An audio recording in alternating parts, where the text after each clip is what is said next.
Bien-aimés dans le Seigneur, bonjour, shalom. Nous sommes le mercredi 5 août 2020 et nous voulons méditer la parole du Seigneur. Nous allons lire ce matin dans le livre des Proverbes. Proverbes chapitre 22, versets 5 à 6.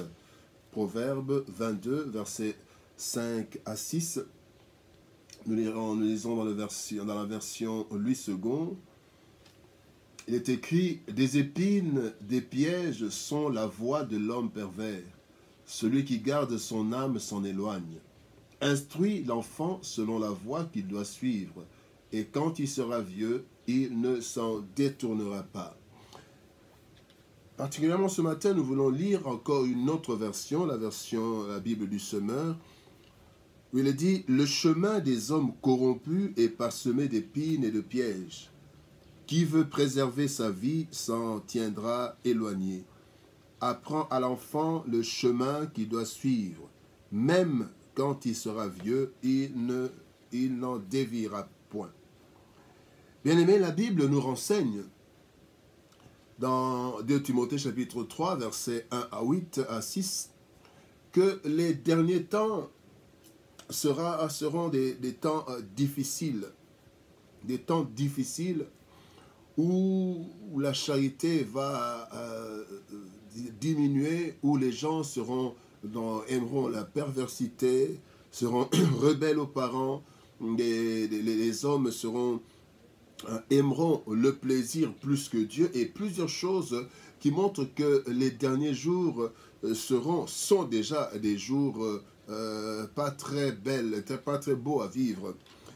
Eh bien, bien-aimés, mais dans ce temps de la fin, dans ces temps tourmentés, où le monde est en perversion croissante, il y a tout de même dans ce monde pervers une génération, une race, un peuple de Dieu, ce que nous appelons souvent le reste.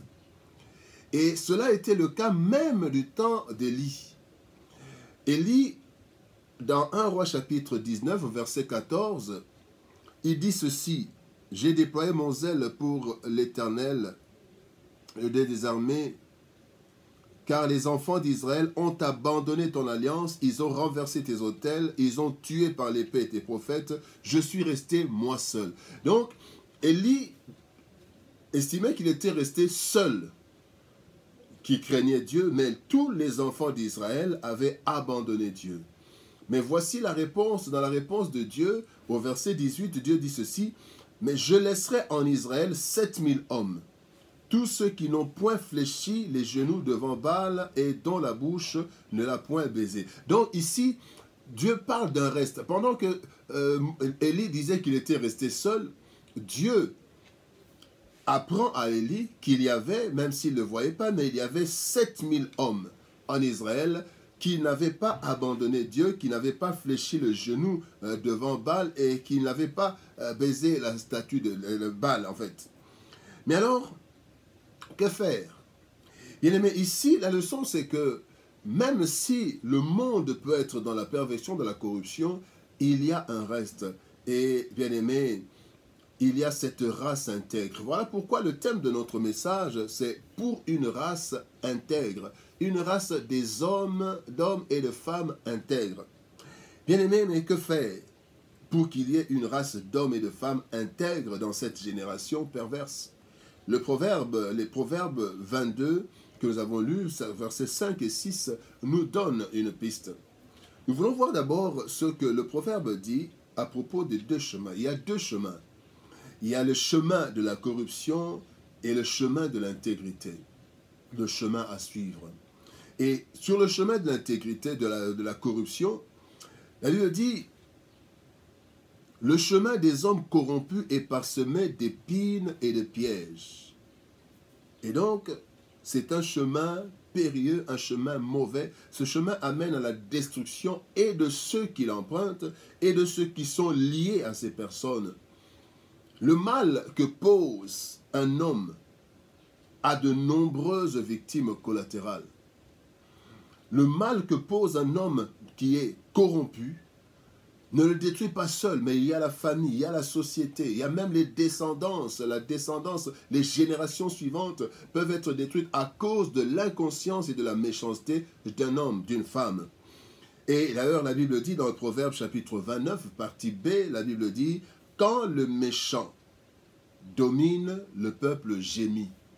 En fait, c'est le méchant qui prend une mauvaise voie. Et nous gémissons dans plusieurs de nos pays africains. Nous voyons quand le méchant domine, eh bien, le peuple gémit. Ça, c'est le chemin de la corruption. Le chemin de la corruption, ce n'est pas seulement l'homme qui est corrompu, qui est détruit, mais il détruit son environnement direct et même les générations futures. Il y a plusieurs erreurs commises, plusieurs fautes, plusieurs méchancetés commises par des personnes qui vont jusque dans des générations suivantes. D'ailleurs, la parole de Dieu déclare que la malédiction va jusqu'à la 4e génération. Et si dans la 4e génération, il y a encore des corrompus, cela ne fait que se prolonger. Et le deuxième chemin, c'est le chemin à suivre. Là, le Seigneur, la Bible dit, apprend à l'enfant le chemin qu'il doit suivre. En fait, c'est le chemin de l'intégrité opposé au chemin de la corruption.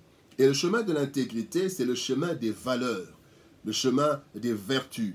Et ceux qui le suivent sont bénis et bénissent aussi leur environnement. Dans le même proverbe que nous avons lu, proverbe 29, verset 2, il est dit dans la partie A, « Quand les justes se multiplient, le peuple est dans la joie. » Mais alors, comment multiplier les justes pour créer, en fait, comment susciter une race d'intègres dans ce monde détruit, dans ce monde pervers? Bien aimé, ici, la deuxième chose, nous voulons voir le moment de l'instruction. Quel est le meilleur moment? Quel est le meilleur moment pour travailler afin que nous puissions avoir une race intègre, que nous puissions avoir des hommes et des femmes qui constituent le reste du Seigneur? Eh bien, le meilleur moment pour une telle instruction qui crée une race d'hommes et de femmes, c'est l'enfance. La Bible dit, instruis l'enfant selon la voie. Donc, instruis l'enfant. Et donc, bien aimé, c'est très important. Pourquoi l'enfance? Bien aimé, l'enfance, c'est comme un ordinateur qui n'a que des applications de départ, des applications du fabricant pour faire fonctionner l'ordinateur. Mais il n'y a aucune information à part des applications de fonctionnement. Alors, pour l'être humain, plus l'être grandit, plus il a des informations, des éléments qui s'incrustent dans son âme, qui entrent en lui. Et ces éléments viennent de la famille, de la rue, de la petite famille, de la grande famille, de la rue, de l'école, des médias, de plusieurs choses. Alors, il faut donc que le parent mette le plus grand nombre de bonnes informations avant que l'enfant ne puisse être en contact avec toutes les autres informations des médias, de la rue et tout, parce que quand on n'éduque pas son enfant, la rue va s'occuper de cet enfant-là. Et voici comment Dieu donne les instructions à travers Moïse. Dans Deutéronome chapitre 6, versets 6 à 9, il est dit, « Ces commandements que je te donne aujourd'hui seront dans ton cœur. Tu les inculqueras à tes enfants. Inculque les commandements à tes enfants. Tu en parleras quand tu seras dans ta maison. » Donc c'est dans la maison, pendant que nous avons des enfants, nous inculquons les lois de l'Éternel. Et il continue, quand tu iras en voyage, quand tu te coucheras, quand tu te lèveras, tu les liras comme un signe sur tes mains, ils seront comme des frontaux entre tes yeux, tu les écriras sur les poteaux de ta maison et sur tes portes. Tu les écriras sur les poteaux de ta maison, afin que les enfants voient ce que l'Éternel veut. Quels sont les commandements? Et là, c'est très important, bien-aimés. Très important, le moment de l'instruction. Les enfants, chers parents, chers aînés, chers oncles et tantes, les enfants doivent jouir, doivent recevoir les meilleures instructions. Et quand nous sommes enfants, nous prenons les meilleures instructions. D'ailleurs, il y a une parole qui dit, il y a un adage qui dit, éduquer une femme, éduquer un homme, c'est éduquer une personne, éduquer une femme, c'est éduquer une nation. Pourquoi? Parce que la femme va commencer l'éducation de l'enfant pendant que le père est parti, mais la femme commence à éduquer l'enfant dès la mamelle, et l'enfant est en train de grandir, l'enfant est là, et c'est là le bon moment de l'instruction, bien-aimé. Et enfin, nous voulons voir quels sont les fruits d'une instruction qui est acquise très tôt. Eh bien, il est dit, instruis l'enfant selon la voie qu'il doit suivre, et quand il sera vieux, il ne s'en détournera pas. Donc, il n'empruntera pas le premier chemin, le chemin de la corruption, mais il continuera à emprunter le chemin de l'intégrité. Quand nous avons dit, Proverbe 29, 2 dit, quand les justes se multiplient, le peuple est dans la joie. C'est la joie quand les enfants sont bien éduqués. Bien aimés, nous avons plusieurs problèmes dans le monde. Parce qu'il y a certains responsables politiques, militaires ou quoi, qui ont connu des enfances troublées, qui n'ont pas reçu la bonne instruction pendant leur enfance et qui grandissent, qui font des dégâts. Et cela va même dans l'Église. Bien aimé, quand le Saint-Esprit vient, c'est vrai, le Saint-Esprit peut nous apporter des choses, mais le Saint-Esprit ne nous apprendra pas à parler, le Saint-Esprit ne nous apprendra pas la politesse. Il faudra peut-être un effort dans l'Église pour qu'un homme, une femme qui n'a pas été éduqué, qui puisse être un bon serviteur. Et c'est ça un des grands problèmes. C'est que l'éducation manque. L'instruction de l'enfant, bien-aimé, détermine sa vieillesse, ainsi que toutes les étapes de l'enfance à la vieillesse. Plusieurs problèmes se posent même dans l'Église, parce que nous avons des frères et des sœurs qui sont remplis du Saint-Esprit, qui parlent en langue, qui ont des dons spirituels, mais qui n'ont pas reçu les bonnes instructions quand ils étaient à la maison, quand ils étaient enfants. Et ils ont grandi, c'est un peu comme un arbre. Il y a un adage dans notre langue, l'une des langues de notre pays, en lingala, qui dit donc un arbre qui s'est courbé depuis l'enfance, depuis l'enfance en fait, depuis que cet arbre a commencé à grandir, il est difficile de redresser un arbre qui s'est déjà courbé. Mais pendant que l'arbre est encore un arbuste, on peut dresser cela. Et c'est ça aussi, bien aimé. Plusieurs choses que nous avons, la meilleure période que nous avons à donner des instructions, à donner de bonnes habitudes aux enfants.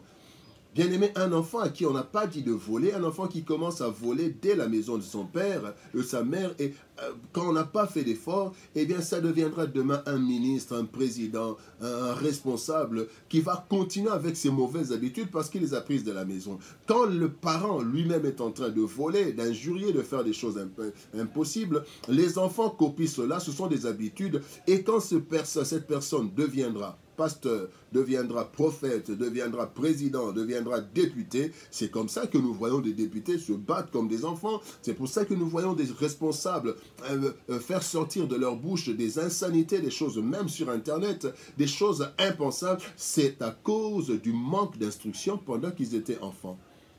Bien-aimés, instruis l'enfant selon la voie qu'il doit suivre et quand il sera vieux, il ne s'en détournera pas. Bien-aimés, que Dieu nous aide. Si nous voulons susciter au milieu de cette génération corrompue une race d'hommes et de femmes intègres, ce reste ne fléchira pas le genou devant les dieux de ce monde. Nous devons alors instruire nos enfants dès le bas âge pour créer de bonnes habitudes qui seront renforcées par la parole de Dieu et la prière. Ainsi, les justes se multiplieront et le mal ne détruira pas complètement l'humanité. Que Dieu nous bénisse et que sa parole retentisse dans nos cœurs. Shalom, au revoir et à demain.